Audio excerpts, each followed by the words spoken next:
Hey Covenant, my name is Pastor Griffey, the Associate Director of Discipleship, and this is Wednesday Rewind.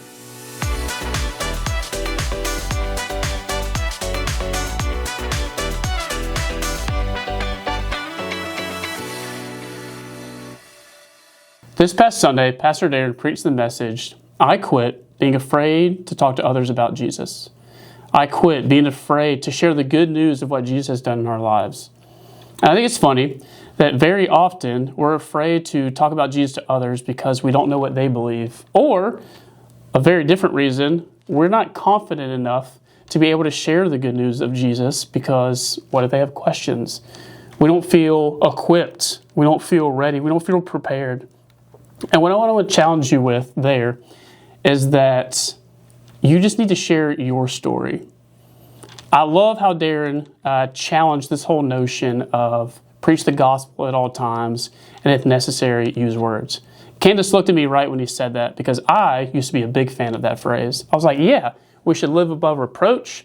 We should live so that people are always going to ask us, hey, there's something different about you. What is it? Well, guess what? There are people that don't believe in Jesus that live great lives. There are people that do the right things or are very kind or very generous, that are serving their neighbors, serving the public, serving their community, and they don't believe in Jesus. So we can't just fall back on doing the right thing.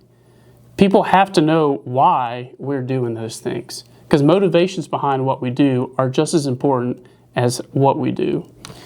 And so I want to talk to you about this idea of a testimony. Now, this past Sunday and this upcoming Sunday, we're giving students in the student ministry the opportunity to share their testimonies. And they, as they share their testimonies, are able to connect with their students and the peers that are around them. Much greater than myself, Mike, or Mia could do for our students. They're in their worlds. They get to see those things. But I'm going to be honest with you. I used to have very strong opinions about people's testimonies. The church that I served before Trinity, we would take our students at summer to Look Up Lodge. Now, Look Up Lodge is primarily kind of manned in the summer by their summer staffers. They're these college students that are there to work. They're the counselors. They're the ones leading. And during the worship services, they do 2 songs, share a testimony, 1 song, then have the message. Well, during that testimony time, it was the same testimony every single time that I grew up in a Christian home with 2 parents, 1.5 siblings, and a white picket fence, and always went to church, always did the right thing.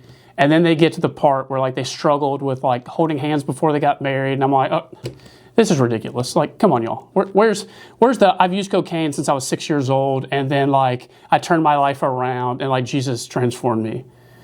But then I had to come to the realization that if you have lived an incredible life and you have always been a part of the kingdom, that is a powerful testimony in itself. Yes, we get to read the story of the Apostle Paul where he is murdering and persecuting Christians and he has a radical transformation. Also as powerful is Paul's mentee, Timothy, who we read had an incredible relationship with his mother and his grandmother who brought him up in the faith. Now, he may have had some struggles, but all that we read about him is that he had a really good life. That is a powerful testimony to God's goodness just as much as Paul's testimony to God's goodness. But you have to tell your story. Maybe you've never done that before. And I want to invite you and challenge you to practice that with the people around you. Maybe even the people that know your story. Because if you've never told your story, no one's ever heard it. And I want to let you hear this from Romans 10. And these are verses 14 through 15. How then can they call on the one they have not believed in? And how can they believe in the one of whom they have not heard? And how can they hear without someone preaching to them? And how can anyone preach unless they are sent? As it is written, how beautiful are the feet of those who bring good news. We have to tell people about Jesus. And that starts with what Jesus has done in our own lives. Maybe you feel inadequate that you cannot preach the gospel. When I first started in student ministry, I had no idea what I was doing. I'll be very honest and say that. But through time, as I've gotten in front of people, as I've preached more messages, I've become more comfortable with that. I have become more equipped by the Lord. If you've never done it before, of course it's going to be scary because it's new. But the more you do it, the more you'll get comfortable with it. I had a awesome conversation with someone yesterday over lunch. And he said that his dad was far away from Jesus his entire life, but he started to have a transformational experience by just listening to God's word. And as his dad struggled with cancer, as he battled cancer in the last kind of stages of his life, he was able to preach the gospel to his dad, and his dad accepted Jesus. And he said even through battling cancer, that his dad said it was the happiest he had ever been because he had finally embraced this relationship with Jesus. That is the hope that we have to bring to people. So I get it. It can be scary to do, but you've got to take that first step. So that's my challenge for you this week. Tell someone about your own story, what Jesus has done in your life.